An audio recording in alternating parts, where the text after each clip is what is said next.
কি করা হয়? এই তো টুকটাক পড়াশোনা করা হয় আর বেশি করে মেয়ে দেখা হয়।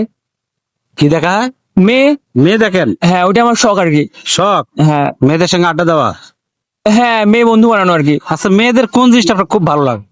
মেয়েদের কোন জিনিসটা আমার ভালো লাগবে না বলেন? মেয়েদের কি এমন জিনিস এটা ভালো না লাগা উচিত? মেয়েদেরকে আল্লাহ এমন ভাবে তৈরি করছে, ওদের হাসি, চোখ দিয়ে চোখ, সবকিছু ভালো লাগে আমার। তো এত মেয়ের পিছনে বেড়ার কারণটা কি? কারণ ছোটবেলা থেকে মেয়েদের উপর অনেক দুর্বল, দুর্বল? অনেক, কোন জায়গাটা দুর্বল? সব জায়গাতেই এত ভালো লাগে আপনার? অনেক।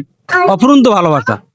হ্যাঁ হ্যাঁ হ্যাঁ হ্যাঁ, মেয়েরা অনেক স্নেহময়ী, মমতাময়ী, মায়াময়ী। কেন ভালোবাসবেন ওদেরকে? এই জন্য তাদের ভালোবাসা পাইতে খুব ভালো লাগে। এগুলা ছোটবেলা থেকে যেহেতু আমি মেয়েদের উপর দুর্বল, আচ্ছা। মেয়েদের অনেক থাপ্পড় খাইছি, হ্যাঁ। গালি খাইছি, হ্যাঁ। স্যান্ডেলে বাড়ি খাইছি, মানে এগুলা দিয়ে আমি বড় হয়েছি আর কি। তো ওই হিসেবে একটু তো অভিজ্ঞতা থাকা উচিত। তো যাই হোক, ওনাদের পক্ষ থেকে আপনাকে একটা কোশ্চেন করতে চাই। জি অবশ্যই করেন। আচ্ছা, মেয়ে রিলেটেড প্রশ্ন হলে আরো ভালো হইতো। মেয়ে? হ্যাঁ হ্যাঁ আচ্ছা আচ্ছা আচ্ছা আচ্ছা আচ্ছা। মনে করেন আপনার বয়স যখন 20 বছর ছিল, হুম আর যে মেয়ের প্রতি আপনি দুর্বল, হ্যাঁ। ওর বয়স আপনার বয়সের অর্ধেক।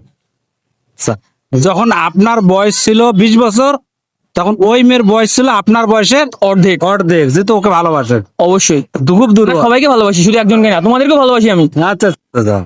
তো এই মুহূর্তে আপনার বয়স 35 বছর, হ্যাঁ তাহলে ওই বোনটার বয়স কত? 25।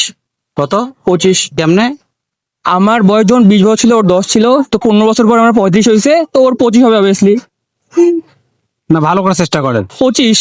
25? হ্যাঁ অবশ্যই শিওর? শিওর। শিওর? দর্শক কি বলবো, ভাইয়ের একদম সঠিক উত্তর হয়েছে। কংগ্রাচুলেশন। কেমন লাগলো?